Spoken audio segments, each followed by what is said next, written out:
What if I told you that bringing home a new furry friend, a joyful moment for millions of families, could actually land you in prison? It sounds crazy, but in dozens of countries, this is a very real possibility.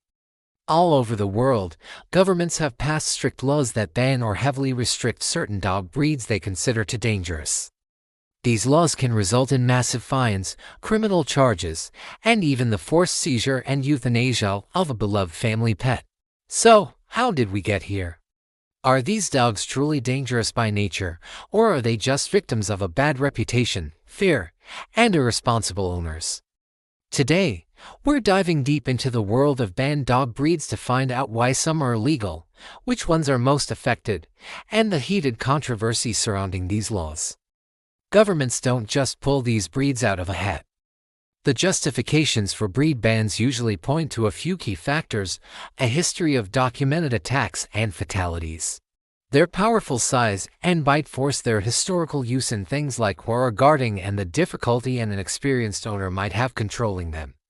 Many of these dogs were originally bred for very specific, demanding jobs like hunting big game, protecting livestock, or even fighting. These jobs required immense strength, endurance, and powerful instincts. When you take a dog with those traits and drop it into a modern city without the right training or socialization, those same instincts can become a serious problem. But here's where it gets complicated.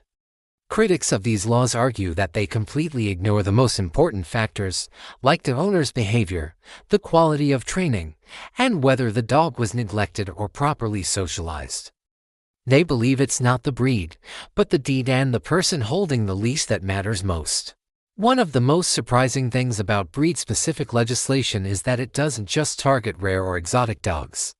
Some of the most popular and widely loved breeds in the world are on these restricted lists. Take the German Shepherd, for example. We see them as loyal police canines south and dedicated service animals, but in parts of Eastern Europe, Asia, and the Middle East, they face outright bans or heavy regulations.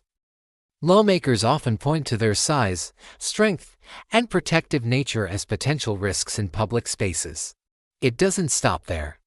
Breeds like the noble Akita Inu, the fluffy Chow Chow, the sleek Doberman Pinscher, and the powerful Rottweiler frequently appear on restricted lists across the globe. These dogs are known for their intelligence and loyalty, but their history as guardians and their physical power make governments nervous, especially in crowded urban areas. For owners of these breeds, it means navigating a complex web of rules just to live peacefully with their companion. Now let's talk about the real giants of the dog world. Some of the most heavily regulated breeds are the massive livestock guardians, dogs originally developed to go head-to-head with predators like wolves, bears, and even lions. We're talking about breeds like the Caucasian Shepherd, the Turkish Kangol, the South African Boerboel, the Neapolitan Mastiff, and the King Corso. These incredible dogs can easily weigh well over 100 pounds and possess immense bite strength. In their native environments, protecting a flock in the mountains, these traits are essential. But in a city apartment or a suburban backyard, they raise serious public safety concerns for lawmakers. Because of their powerful territorial instincts and sheer size, many countries require special permits, expensive insurance, or simply prohibit owning them altogether. However, the dogs that face the most aggressive regulations almost always share one controversial piece of history: dog fighting. Breeds like the Japanese Tosa Inu, the Dogo Argentino, the Presa Canario, and especially the American Pit Bull Terrier were either created for or became heavily associated with this brutal blood sport. This dark legacy has shaped their public image and legal status more than any other factor. Pit Bull-type dogs are, without a doubt, the most banned dogs in the world. Out of all the countries that have national-level breed restrictions, almost every single one includes pit bulls on their list. Depending on where you live, owning one could mean it must be muzzled in public at all times, be spayed or neutered by law, carry a special insurance policy. Or it could be completely illegal to own one, period. High-profile attack cases, often sensationalized by the media, have only reinforced these bans, even with strong opposition from major veterinary and animal welfare organizations who argue that the stereotypes are unfair and inaccurate. And then there's the wolf hybrid, which occupies a strange legal gray area. Part domestic dog, part wild wolf, these animals retain wild instincts that can make them unpredictable and incredibly difficult to manage as pets. Because of this, many countries ban them outright. They're often treated more like exotic wildlife than domestic dogs, with concerns about public safety, their potential to escape, and even limitations on vaccinating them effectively. This brings us to the million-dollar question: do these breed bans actually work? This is where the debate gets really fierce. Major organizations like the American Veterinary Medical Association and the World Small Animal Veterinary Association argue that breed-specific legislation is ineffective and discriminatory.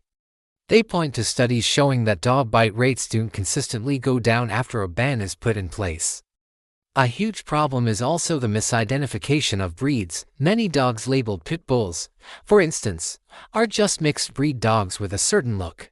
These experts argue that an owner's behavior or lack of responsibility is a much stronger predictor of aggression than a dog's breed, instead of banning breeds. Opponents advocate for what are called breed-neutral dangerous dog laws. These laws focus on the behavior of the individual dog, regardless of its breed. They emphasize proper training, socialization, and holding owners accountable for their dog's actions. On the other side, supporters of the bans maintain that while any dog can bite, attacks from the restricted breeds tend to cause far more severe injuries due to their size and strength. For them, prevention is the top priority, even if it means regulating entire breeds. When you look at the bigger picture, millions of responsible, loving dog owners are directly affected by these bans. They're sometimes forced to move to a different city or country, give up a cherished member of their family, or live under constant legal pressure and social stigma. At the same time, governments are caught in a difficult balancing act between ensuring public safety, promoting animal welfare, and following scientific evidence. What's become clear is that these laws are about more than just dogs. They reflect our deepest societal fears, cultural biases, the powerful influence of the media, and how we as a society choose to manage risk. From the popular German Shepherd to the controversial pit bull, from ancient war dogs to modern-day guardians, the world's most banned dog breeds reveal a fascinating and complex story where history, biology, and law collide.